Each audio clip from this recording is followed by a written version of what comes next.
Siang untuk penonton yang dimanapun Anda berada, saya Susanti, saya sebagai moderator di sini untuk membawakan acara talk show hari ini.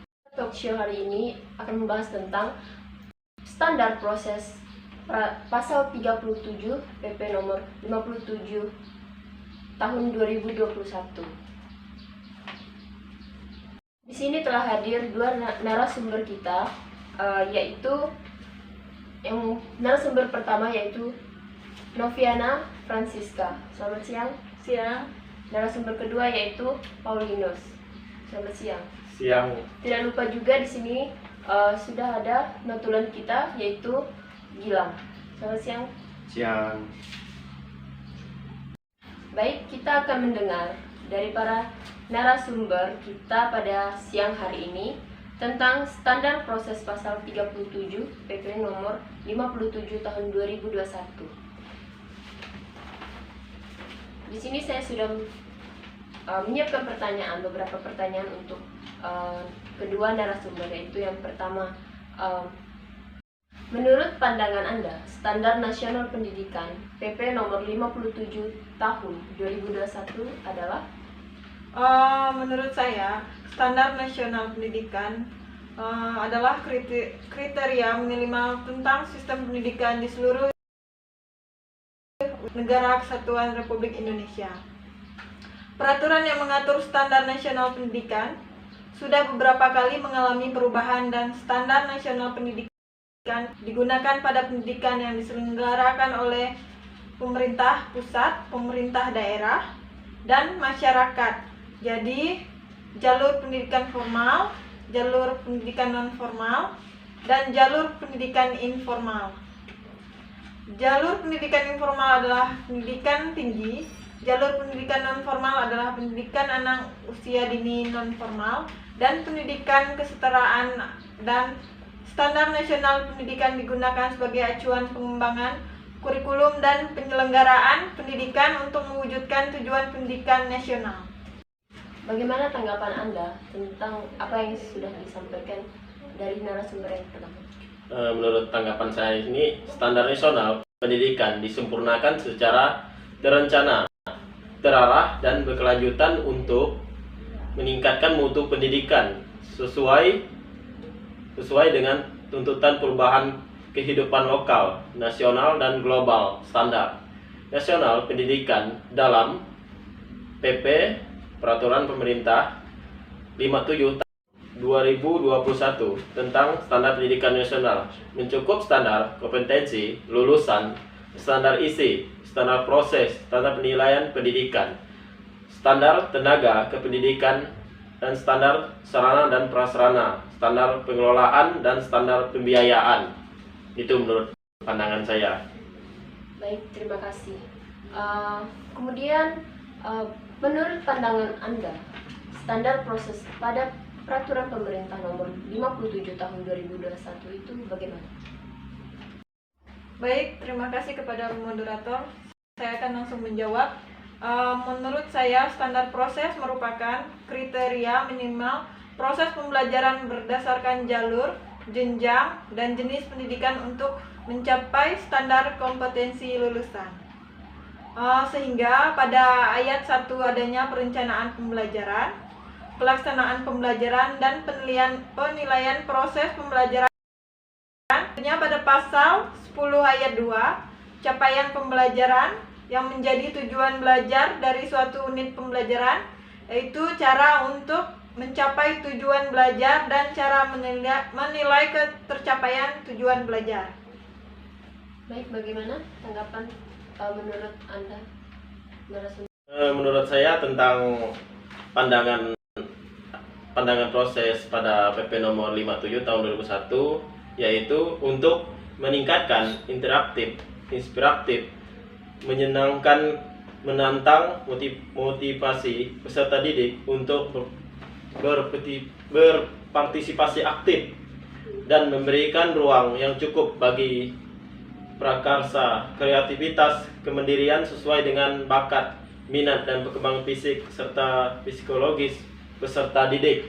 Itu yang bisa saya sampaikan dari pertanyaan yang kedua. Baik, kita lanjutkan dengan pertanyaan yang ketiga. Menurut Anda, apa yang dibahas dalam pasal 37 pada Peraturan Pemerintah Nomor 57 Tahun 2021? Baik, terima kasih kepada moderator. Langsung saya jawab. Yang pertama, yaitu kerangka dasar kurikulum dan struktur kurikulum sebagaimana dimaksud dalam pasal 36 untuk pendidikan anak usia dini, pendidikan dasar, dan pendidikan menengah ditetapkan oleh Menteri. Dan yang kedua, kerangka dasar kurikulum dan struktur kurikulum sebagaimana dimaksud pada ayat 1 dievaluasi relevansi dan dampaknya terhadap praktik dan hasil pembelajaran oleh kementerian. Baik, bagaimana menurut pendapat narasumber kedua? Menurut pendapat saya tentang yang telah disampaikan oleh saudari Nopi, yaitu yang saya akan melanjutkan yang ketiga, itu hasil evaluasi sebagaimana dimaksud pada ayat 2 digunakan sebagai dasar melakukan pengembangan kerangka kurikulum dan struktur kurikulum, di mana dalam kerangka kurikulum ini di mana awal pembuat atau proses kurikulum tersebut, bagaimana tahap pembuatannya, yang itu bisa saya sampaikan. Baik, kita lanjutkan dengan pertanyaan yang keempat. Apa tujuan standar proses pada Peraturan Pemerintah Nomor 57 Tahun 2021? Baik, bagaimana pendapat narasumber kedua? Menurut saya, membantu dan memperbaiki proses pembelajaran serta mengevaluasi pencapaian tujuan pembelajaran, sedangkan penilaian sumatif pada jenjang pendidikan dasar dan jenjang pendidikan bertujuan untuk menilai pencapaian hasil belajar peserta didik sebagai dasar penentuan, yaitu berkenaan dengan kelas dan kelulusan dari satuan pendidikan. Itu menurut saya. Baik, bagaimana menurut pendapat dari narasumber yang pertama? Terima kasih, saya akan menambahkan jawaban dari narasumber yang pertama, yaitu apa tujuan standar proses pada PP nomor 57 tahun 2021, yaitu standar tersebut disempurnakan, terencana, terarah, dan berkelanjutan untuk meningkatkan mutu pendidikan sesuai dengan tuntutan perubahan kehidupan lokal, nasional, dan perubahan global. Baik, kemudian menurut pandangan Anda, pada Peraturan Pemerintah Nomor 57 Tahun 2021 ini bagaimana? Kalau menurut saya, kemunculan Peraturan Pemerintah Nomor 57 Tahun 2021 tentang Standar Nasional Pendidikan atau SNP, hal ini karena hilangnya pendidikan Pancasila dan Bahasa Indonesia sebagai mata kuliah wajib di perguruan tinggi. Padahal kedua mata kuliah tersebut sudah diatur dalam undang-undang sebagai mata kuliah wajib di perguruan tinggi. Sangat disayangkan pendidikan Pancasila dan Bahasa Indonesia pada peraturan tersebut. Padahal pendidikan Pancasila merupakan salah satu cara mengajarkan pendidikan karakter kepada manusia, dan ketiadaan kedua mata kuliah tersebut tentunya akan berimbas pada mutu generasi mendatang. Untuk itu, mata kuliah Bahasa Indonesia dan Pendidikan Pancasila itu sangat penting untuk mengkaji kebijakan tersebut. Baik, bagaimana menurut pendapat dari narasumber kedua? Di sini saya akan menambahkan jawaban yang diberikan oleh saudari Nopi tentang kemunculan peraturan pemerintah di bawah dalam pembelajaran PPKN atau dengan bahasa Indonesia tidak bisa dipisahkan, karena dalam pembelajaran ini sama menyangkut tentang yang pertama bahasa Indonesia menyangkut tentang bagaimana tentang bahasa yang bagus, sementara PPKN ini menyangkut tentang tingkah laku, jadi saling berhubungan, di mana tampaknya ada tata bahasa yang bagus tidak akan bisa berjalan dengan lancar tingkah laku seseorang. Jadi di sini harus sama-sama terhubung, jadi sama-sama menyesuaikan agar bisa lebih maju lagi. Kita sebagai atau seorang peserta didik atau pendidik harus bekerja sama dalam melancarkan pendidikan kewarganegaraan ini di Indonesia, supaya pendidikan atau peserta didik di Indonesia ini akan lebih bagus ke depannya, supaya tidak ada kejadian yang tidak diinginkan oleh pemerintah. Jadi untuk memajukan peserta didik ini kita harus bekerja sama. Dalam kerjasama ini kita bisa membentukkan sebuah generasi muda yang lebih baik lagi. Itu jawaban yang dapat saya berikan dengan pertanyaan yang kelima ini. Terima kasih. Untuk pertanyaan berikutnya, menurut pandangan fungsi pendidikan nasional itu seperti apa?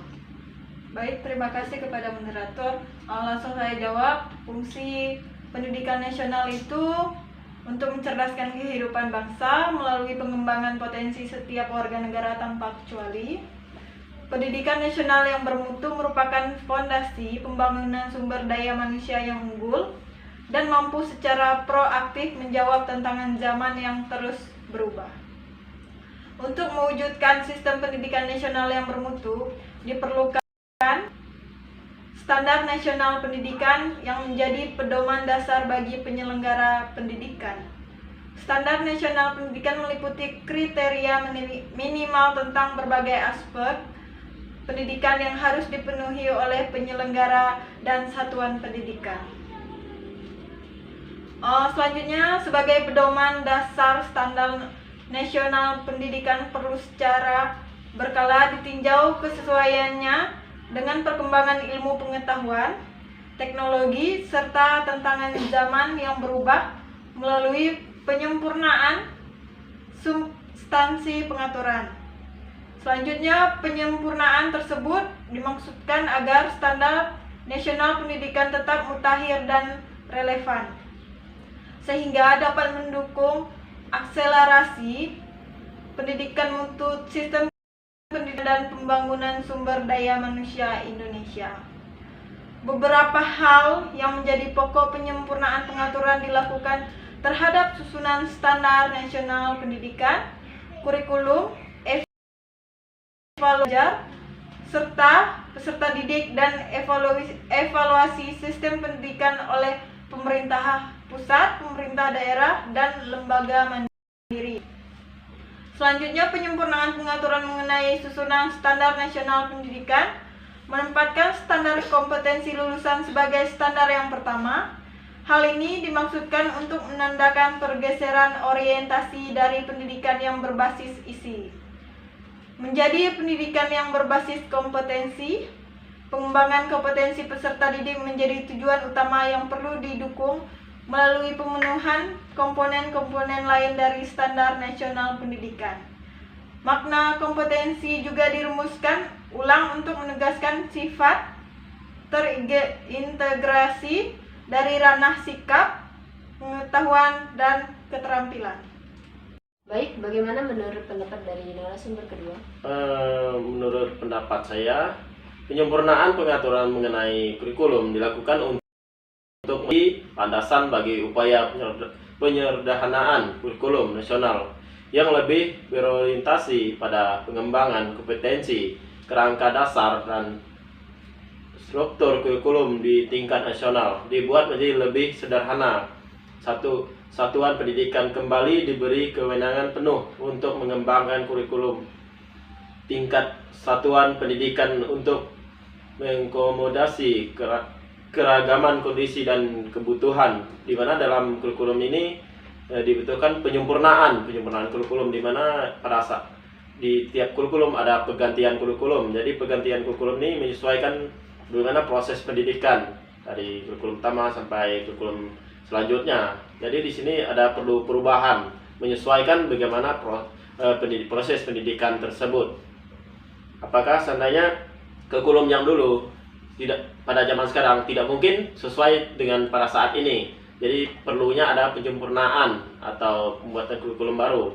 Nah, ini sangat penting bagi kita semua supaya bisa menyesuaikan dengan adanya perkembangan zaman. Tidak mungkin kan kita memakai kurikulum yang pada zaman dulu, kan tidak sesuai, tidak sinkron dengan pada saat ini. Maka adanya perlu penyempurnaan lagi dalam sebuah kurikulum tersebut. Terima kasih, ini jawaban yang dapat saya sampaikan. Baik, ini merupakan pertanyaan terakhir dari saya, yaitu menurut pandangan Anda, standar proses itu seperti apa? Baik, terima kasih kepada moderator untuk pertanyaan yang terakhir. Standar proses menurut saya itu adalah pembelajaran atau acuan proses pembelajaran yang merupakan kriteria minimal pelaksanaan proses pembelajaran pada semua program studi sarjana atau S1 untuk memperoleh capaian pembelajaran lulusan. Proses pembelajaran yang diselenggarakan harus sesuai dengan kompetensi yang tertuang dalam kurikulum setiap program studi sesuai dengan Undang-Undang Nomor 20 Tahun 2003 tentang Sistem Pendidikan Nasional. Dinyatakan bahwa pembelajaran adalah proses interaksi peserta didik dengan pendidik dan sumber belajar pada satu lingkungan, atau interaksi tersebut terjadi antara mahasiswa dengan dosen. Dalam interaksi yang berpusat pada mahasiswa atau student centered learning tersebut terjadi perubahan yang dialami mahasiswa dalam 4 ranah yang disebut dengan ranah kognitif, yaitu kemampuan yang berkenaan dengan pengetahuan, pikiran, yaitu kemampuan yang berkenaan ranah efektif yang mengutamakan perasaan, emosi, dan yang berbeda berdasarkan penalaran ranah psikomotorik, yaitu kemampuan yang mengutamakan keterampilan jasmani, dan ranah kooperatif, yaitu kemampuan untuk bekerja sama. Baik, kemudian bagaimana menurut pendapat narasumber kedua tentang standar proses itu seperti apa? Terima kasih atas kesempatan yang diberikan moderator kepada saya, yaitu perencanaan proses pembelajaran menurut saya, yaitu pada nomor 44 tahun 2015 pasal 12 disusun untuk setiap mata kuliah dan disajikan dan merencana pembelajaran. Sementara RPS atau istilah lain perencanaan proses pembelajaran adalah proses penjabaran kurikulum proses studi dalam bentuk RPS untuk setiap mata kuliah. RPS atau istilah lain ditetapkan dan dikembangkan oleh dosen secara mandiri atau bersama dalam kelompok keahlian suatu bidang ilmu pengetahuan dan atau teknologi dalam program studi dan wajib ditinjau serta disesuaikan secara berkala dengan perkembangan ilmu pengetahuan dan teknologi. Nah, seperti kita ketahui bahwa dalam pembelajaran proses pengembangan ini adanya perlunya juga dalam adanya pengembangan namanya juga teknologi yang menyangkut juga dalam sebuah perkembangan. Dengannya adanya teknologi itu membantu dalam proses pengembangan seperti saat ini. Pada saat dulu proses pembelajaran tanpanya teknologi tidak mungkin bisa berkembang. Pada zaman dulu setiap orang atau dalam belajar atau dalam proses banyak orang melakukan kayak nyutirkan surat, rata-rata surat pada zaman dahulu, karena tidak adanya teknologi seperti sekarang. Karena zaman sekarang sangat dipermudahkan, karena adanya teknologi kita bisa secara langsung atau sebenarnya bisa pakai gadget atau pakai HP, sebenarnya bisa siaran langsung atau video call. Itu kebanyakan guna teknologi itu sangat bermanfaat juga bagi setiap pendidikan demi memajukan sebuah proses pendidikan. Makanya ini dapat saya sampaikan. Terima kasih atas kesempatan yang diberikan oleh moderator.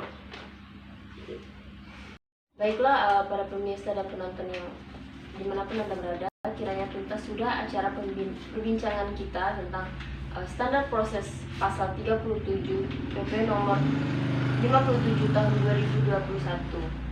Selanjutnya saya akan memberikan waktu kepada Notulen memberikan beberapa kesimpulan pada perbincangan kita hari ini. Saya persilakan. Baik, terima kasih kepada saudari pembawa acara yang sudah memberikan kesempatan dan waktu kepada saya. Di sini saya dapat menyimpulkan dari pembahasan kita hari ini dari narasumber pertama dan narasumber kedua. Jadi dapat saya simpulkan bahwa pendidikan di Indonesia membutuhkan standar nasional yang memerlukan penyesuaian terhadap dinamika dan perkembangan ilmu pengetahuan, teknologi, serta kehidupan masyarakat untuk kepentingan peningkatan mutu pendidikan. Pendidikan nasional berfungsi untuk mencerdaskan kehidupan bangsa melalui pengembangan potensi setiap warga negara tanpa kecuali. Pendidikan nasional yang bermutu merupakan fondasi pembangunan sumber daya manusia yang unggul dan mampu secara proaktif menjawab tantangan zaman yang terus berubah. Untuk mewujudkan sistem pendidikan nasional yang bermutu, diperlukan standar nasional pendidikan yang menjadi pedoman dasar bagi penyelenggaraan pendidikan. Standar nasional pendidikan meliputi kriteria minimal tentang berbagai aspek pendidikan yang harus dipenuhi oleh penyelenggara dan satuan pendidikan. Saya rasa hanya ini kesimpulan yang dapat saya sampaikan pada pembahasan kita siang ini. Selebihnya saya serahkan kepada pembawa acara. Baik, demikianlah beberapa kesimpulan dari notulen kita pada hari ini. Dan terima kasih kepada para kedua narasumber dan notulen kita pada siang hari ini. Saya Susanti undur diri dan bersama seluruh kerabat kerja mengucapkan terima kasih atas perhatian Anda. Selamat siang. Ya.